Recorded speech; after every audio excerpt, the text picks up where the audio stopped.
আজকে চাষি ভাই সেপ্টেম্বরের 14 তারিখ।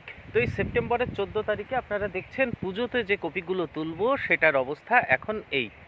তো এই মুহূর্তে আজকে 3 দিন হলো বৃষ্টি, হালকা বৃষ্টি, ভারী বৃষ্টি চলছে। এখনও মোটামুটি কালকেও হবে, কারণ একটা নিম্নচাপের ভিতর দিয়ে যাচ্ছে সময়টা। তো এই সময় আমাদের এই যে কপি গাছগুলো জল পেল, ঠিক আছে।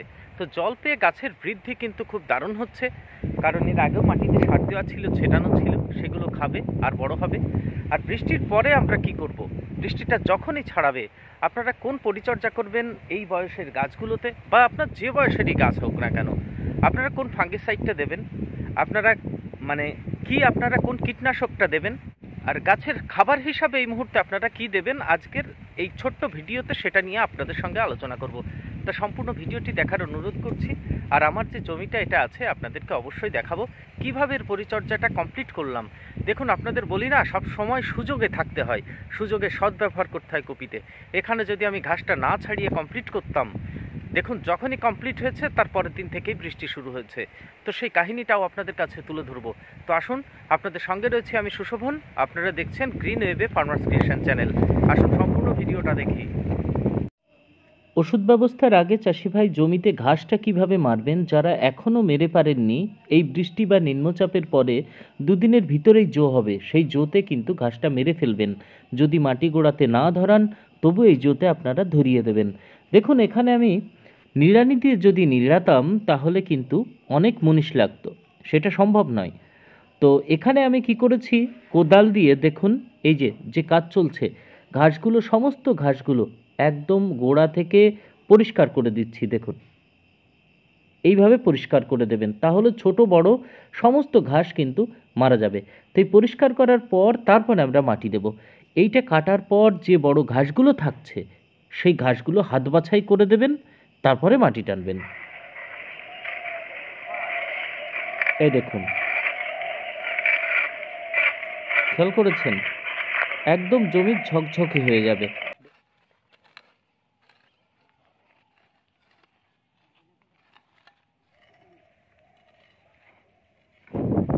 ঘাসগুলো ছাড়ানোর পর দেখুন চাষি ভাই কতটা সুন্দর দেখাচ্ছে জমি, আর গাছগুলো দেখুন কত সুন্দর হয়েছে, কারণ নিম্নচাপ চলছে। ঘাসগুলো দেখুন যদি না ছাড়াতাম, তাহলে জমিটা পরিষ্কার না করতাম, গাছগুলো এত সুন্দর লাগতো না, এত সুন্দর বাড়তো না, আর জঙ্গলটা ভরে যেত। এই যে কপি চাষের বলি না, সব সময় সুযোগকে ব্যবহার করতে হয়, সেটাই করেছি। দেখুন, এবার এই যে বৃষ্টিটা চলছে, এরপরে আমরা ট্রেনতে কিন্তু সার দেব। সার দেওয়ার পর ব্যাস কমপ্লিট, আর কিচ্ছু করতে হবে না, শুধু এবার কাটার অপেক্ষায়। কতটা সুন্দর লাগছে, অসাধারণ। দেখুন, এখন ওষুধ দিতে এসে একটু অপেক্ষা করছিলাম, কারণ দেখুন চারিদিকে মেঘ আছে, এই দেখুন মেঘ। তো যদি বৃষ্টি হয় তাহলে ওষুধটা ধুয়ে যাবে, সে কারণেই আপনার একটু অপেক্ষা করছি। আমার রাত হলেও কোনো ক্ষতি নেই। এবার দেখুন আপনাদের ওষুধটা একে একে দেখাই। এখানে অনেক ওষুধই তো আছে। তো যেটা প্রথমে বলি আপনাদের, এই যে মেলোডি ডুও না, এটা আমি এই কপিতে 2বার স্প্রে করেছি। এই মেলোডি ডুওতে যে ঝলসা রোগটা লাগে, এর আগের ভিডিওতে আপনাদের দেখিয়েছি, মারাত্মক কাজ হয়। 6টা গাছে আমার আক্রমণ হয়েছিল, সেখানে 2বার স্প্রে করাতে ভালো করে ভিজিয়ে দেওয়ার পর সেখানেই থেমে গেছে, একদম লক হয়ে গেছে। আগের ভিডিও দেখলে আপনারা বুঝতে পারবেন। এবার এই যে আপনাদের মেলোডি ডাওয়ের কথা বলছি, সেটা আমি কিন্তু বৃষ্টি বা নিম্নচাপের আগে দিয়েছিলাম। তো নিম্নচাপের মাঝখানে এই যে টানা 4 দিন গাছগুলো বৃষ্টি পেল, মানে অতিরিক্ত বৃষ্টি পেল, এরপরে আমাদের গাছে কিন্তু পচা লাগতে পারে, দেখবেন ডাঁটার গোড়ে পচা লাগে। তো সেই জন্য এই মুহূর্তে আমাদের দিতে হবে রিডোমিল গোল্ড। অবশ্যই সিনজেন্টা কোম্পানির রিডোমিল গোল্ড দেবেন, ওর ভিতর মেটালেক্সিল আছে, যেটা পচার জন্য খুব সুন্দর কাজ করে। রিডোমিল গোল্ডের ভিতরে আর একটা উপাদান আছে, সেটা হচ্ছে ম্যাঙ্কোজেব, যেটা কন্টাক্ট ছত্রাকনাশকের মতো কাজ করে। এই রিডোমিল গোল্ডের সঙ্গে আর একটা উপাদান আপনারা মেশাবেন, সেটা হচ্ছে থাইফনেট মিথাইল, যেটা রোকো ফাঙ্গিসাইড নামে পাওয়া যায়। এই রোকো ফাঙ্গিসাইড আপনারা 30 গ্রাম করে নেবেন, সঙ্গে রিডোমিল গোল্ড নেবেন 35 বা 40 গ্রাম।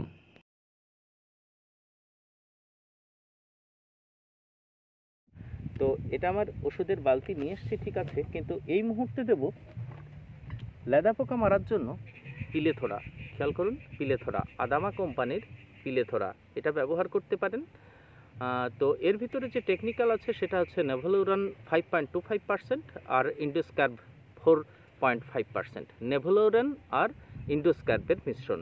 তো পিলেথোরা এটাতে কিন্তু লেদা পোকা মরে, কিন্তু যদি লেদা পোকা বড় হয়ে যায় সাইজে, আপনি যদি মানে প্রথম থেকে খেয়াল না দেন, মানে পোকা যদি বড় হয় তাহলে আপনার পাতাও কিন্তু খাবে, প্রচুর পরিমাণে ভিতরে ছিদ্র করে দেবে, এমনকি মাছটুকু খেয়ে ফেলতে পারে। সেই জন্য আমার যেহেতু ছোট ছোট আছে, আমি ছোট অবস্থাতে দমন করতে পারি, আমি ছোট অবস্থাতেই দমন করি। সেই জন্য আপনার এই পিলেথোরা, দেখুন পিলেথোরার ডোজ সম্পর্কে বলি। কোম্পানি বলে 1 ml করে, কিন্তু আপনারা এটা ব্যবহার করবেন 1.5 ml এর কাছাকাছি। আমি 15 লিটার জলে 20 থেকে 25-এর মাঝে দিই, 25 ক্রস করি না। মোটামুটি এটাতে আপনার যদি কম আক্রমণ হয় তাহলে এটাতে আপনি কিন্তু মোটামুটি 5টা চার্জার করতে পারবেন। তো পিলেথোরা আদামা কোম্পানির এটা ব্যবহার করতে পারেন। এইবার আসি, আমার সঙ্গে দেখুন আরেকটা ওষুধ নিয়ে এসেছি, সেটা হচ্ছে আপনার মেসি। কেমন, এই দেখুন মেসি। এই মেসিতেও কিন্তু বড় ছোট সমস্ত লেদা পোকা কিন্তু মারা যায়। এটা দেখুন মেসি, কেমন, এটা বায়োটেকনিক্যাল, বায়ো ওষুধ বলা হয়। ঠিক এর মতোই এর আগে আমি যেটা দিয়েছিলাম সেটা হচ্ছে পোলার। এটাতে 2টো চার্জার করে আপনার জল করা যায়। আপনারা জানেন এই রকম হচ্ছে আপনার মেসি আছে, দাদা গার্ড আছে, তারপরে পোলার আছে। আমি বেশি ব্যবহার করি পোলার এবং এই মেসিটা। মেসি একটু পোকা যদি বড় হয় তবু কিন্তু সেক্ষেত্রেও মারা যায়। আছে চাষি ভাই 15 ml আমি 2 চার্জারে ব্যবহার করব। এর দাম নাই 130 টাকা, 125 থেকে 130 টাকার মাঝামাঝি। অবশ্যই স্টিকার ব্যবহার করবেন। এই যে সিলিকন বেস যে স্টিকারগুলো আছে বাজারে বিভিন্ন কোম্পানির পাওয়া যায়, ব্লিস নামে। তারপরে এটা দেখুন নতুন দেখছি আমি। তো যাই হোক, আমি সেটা বলছি না, আপনারা বলবেন সিলিকন বেস, মানে পাতার উপর পড়ার সঙ্গে সঙ্গে যেটা ছড়িয়ে পড়ে ভালো, পাতার উপরে পড়লে যেন নিচের পাশে চলে যায়। ঠিক আছে, মানে ওষুধের যদি ট্রান্সলামিনার অ্যাকশান, মানে পাতার উপরে ফেললাম নিচের পাশ পর্যন্ত চলে যাবে, এটাকে ট্রান্সলামিনার অ্যাকশান বলে। যদি সেটা নাও থাকে, আপনারা তাহলে ওই ওষুধের সঙ্গে যদি সিলিকন বেস মিশিয়ে দেন তাহলে সেটা ট্রান্সলামিনার অ্যাকশানে পরিণত হবে এবং কাজটা খুব সুন্দর পাবেন। তো আঠা আপনারা মেশাবেন। এবার আমরা একটা খাদ্যের কথায় আসি। দেখুন এই ওষুধগুলোর সঙ্গে মানে বারবার তো দেওয়া মুশকিল, সেই জন্যের সঙ্গে মিশিয়ে আমি এখন স্প্রে করে দেবো। তো সেটা হচ্ছে মাইক্রোনিউট্রিয়েন্ট, মূলত মাইক্রোনিউট্রিয়েন্ট। ফুলকপির এই যে স্টেজটা চলছে, এই সময় এরপরে যখন গুটি আসবে দেখবেন পাতার কিনারা দিয়ে, ঠিক আছে, পাতার কিনারা দিয়ে আপনার কালচে দাগ হবে, যেটা মলিবডিনামের অভাবে হয়। তো আমরা এমন একটা অনুখাদ্য বাছবো যার ভিতরে মলিবডিনাম আছে। তো মলিবডিনাম সহ যে মাইক্রোনিউট্রিয়েন্টগুলো আছে গাছের স্টেজের দরকার, সেটা আমরা এই মোবোমিনের ভিতরে পেয়ে যাব। ঠিক আছে, অ্যারাইস কোম্পানির মোবোমিন। এটা আপনারা 100 গ্রাম দেখছেন, 100 গ্রাম আপনারা 4 চার্জারে করবেন, তাহলে দেখবেন ভালো কাজ পাবেন। ভালো করে ওষুধের সঙ্গে মিশিয়ে মানে ওপরে স্প্রে করে দেবেন। দেখুন এর ভিতরে আছে মলিবডিনাম, প্রথম কম্পোজিশনই এখানে মলিবডিনাম দেওয়া আছে, বোরন আছে যেটা ফুলকপির ক্ষেত্রে এখন প্রয়োজন, কপার আছে, এফি, পাতার ক্লোরোসিস রোগ হবে না, মানে পাতাটা সুন্দর সবুজ দেখাবে, লোহা আছে, তারপরে ম্যাঙ্গানিজ আছে, জিঙ্ক আছে, পাতাকে নিশ্চিত সবুজ করবে, তারপরে সালফার আছে, আর আছে হচ্ছে পটাশ। এই যে মোট 8টা উপাদান, দেখুন এই 8টা উপাদান খুব সুন্দরভাবে আপনার সুষম মিশ্রণ করে এটা তৈরি করা হয়ে গেছে। গাছে স্প্রে করলে ফলাফল কিন্তু একটু মানে অন্যরকম আপনি অনুভব করতে পারবেন।